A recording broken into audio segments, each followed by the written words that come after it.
Shalom, all nations. It is August 25th, 2024. I want to talk to you today about compression socks, bifocals, may need a hearing aid, and the butterfly superpower of menopause. Yes, that's a long title, but I believe it's necessary. Now, who would have thought that age would catch up with somebody as fly as myself, honey? Compression socks, bifocals, may need a hearing aid, and God gifted women with the butterfly superpower of menopause. Can we just laugh about this? Cry, laugh, and pray.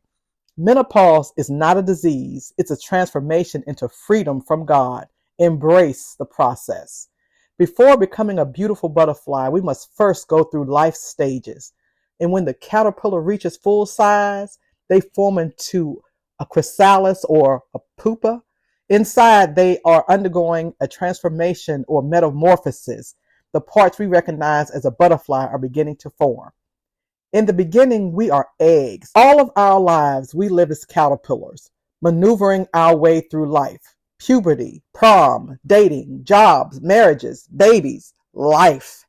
We are expected to perform. Then we start to go through a metamorphosis inside our cocoons that God ordained for such a time as this, just before we become those beautiful butterflies. I do want my period to stop. I'm over 50 and still wasn't thinking about it.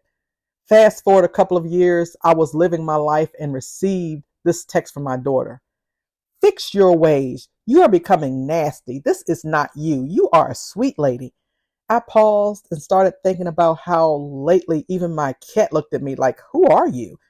I told my daughter, everything gets on my nerves. I'm just over it. She sent another text a little while later.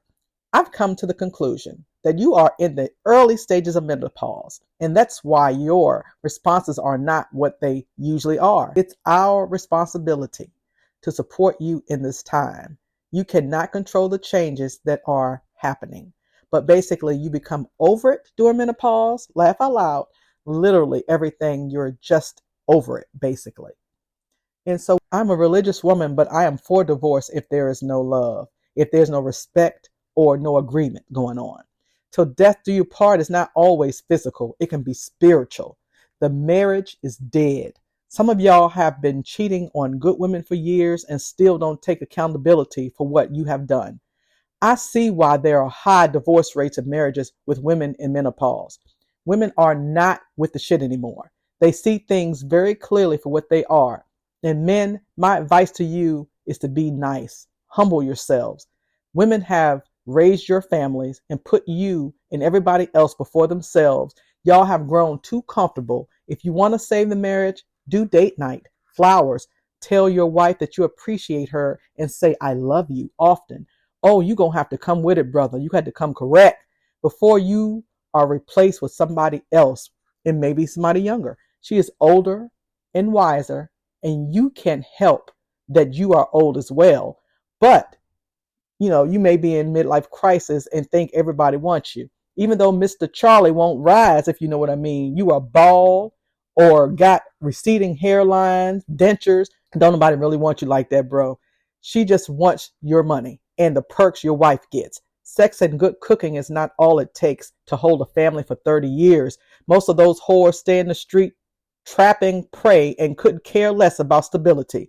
The wife is tired of you, but she sees you. She just not checking for you like that anymore. The whore might tell you, your wife is so nice. Might even stalk and wave at your wife. If I see you and don't speak to you, that means I don't F with you. And this is bloody shoes. Like, what's up, Cardi B? We ain't that damn nice. Wives, where y'all at? Men, dig in your bag and connect with your wife again. Think of how you met and what attracted her to you. Menopausal women are looking for a fun, young vibe, changes of scenery, not some old complaining, ungrateful, bald-headed farts straight up. Moving along, I took depression medication for a short time in my younger years. It made me feel numb and not so bothered. Menopause feels like that medicine. Yeshua told me if I want my life, I have to fight. And so I need this menopause in these last days, honey. I am embracing all of the symptoms, even when I am forgetful like Alzheimer's patients. We are experiencing change in the brain and body. I'm just saying. And the Bible says, be anxious about nothing. So over the years, I have learned not to be anxious. So when I became anxious and couldn't avoid it, anxiousness was my first symptom. If you are experiencing anxiousness, evening primrose has helped me. Okay. Some other symptoms of menopause might be forgetfulness, hot flashes, crying, cranky, you feel over it, depressed, brain fog, breast tenderness. I mean, there's a lot of different symptoms. Women, if you are of a certain age and you are wearing compression socks, need bifocals because you can't see shit, people are speaking louder to accommodate you because you may need a hearing aid. It just may be the butterfly superpower of menopause. God made that, so embrace it.